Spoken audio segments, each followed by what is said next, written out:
તો આ તરફ રાજીનામા અને મોરે મોરાના નાટક બાદ નેતાઓના અસલી રંગ જોવા મળ્યા, જેમાં ગોપાલ ઇટાલિયા અને કાંતિ અમૃતિયા સચિવાલયમાં ભેગા થયા।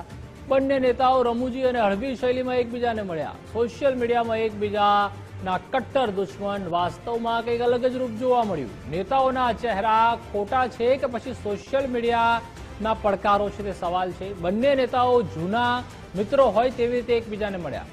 વધુ માહિતી મારે સંવાદદાતા નિકુંજ જાની જોડાઈ ચૂક્યા છે। નિકુંજ, એક તરફ કાંતિ અમૃતિયા છેક ગાંધીનગર સુધી પહોંચી ગયા હતા મોરે મોરો કરવા માટે, અને હવે જ્યારે ભેગા થાય છે, એકબીજાને મળે છે, ત્યારે હસી મજાક કરી રહ્યા છે।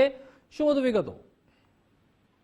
થોડા સમય પહેલા સોશિયલ મીડિયામાં જે પ્રકારની એક રીતે દુશ્મનાવટ કહી શકાય તે પ્રકારની સ્થિતિ રાજીનામાની અને મોરે બોરાની જોવા મળી હતી કાંતિ અમૃતિયા અને ગોપાલ ઇટાલિયા વચ્ચે। પરંતુ આજે સચિવાલયની અંદર જ્યારે બંને નેતાઓ એકબીજાને મળ્યા ત્યારે બંને જૂના મિત્રો હોય તે પ્રકારે ખૂબ જ હસી મજાક અને હળવી શૈલીની અંદર આ નેતાઓ જે છે તે સચિવાલયની અંદર મળ્યા અને તે તસવીરો કોઈએ ક્લિક કરી અને સોશિયલ મીડિયાની અંદર અત્યારે હાલ તે તસવીરો શેર થઈ રહી છે, વાયરલ થઈ રહી છે, જેમાં ગોપાલ ઇટાલિયા અને કાંતિ અમૃતિયા હસી મજાક સાથે એકબીજાને મળી રહ્યા છે। પરંતુ સોશિયલ મીડિયાની અંદર જે પ્રકારે રાજીનામાના નાટક અને મોરે મોરાના નાટક જે જોવા મળ્યા હતા તેનો એકદમ વિપરીત રંગ અને તસવીર સચિવાલયની અંદર જોવા મળી કે જ્યાં બંને હળવી શૈલીની અંદર એકબીજાને મળતા હોય તે પ્રકારની સ્થિતિ જોવા મળી હતી। તો આ તસવીરની મોરલ ઓફ ધ સ્ટોરી એ છે કે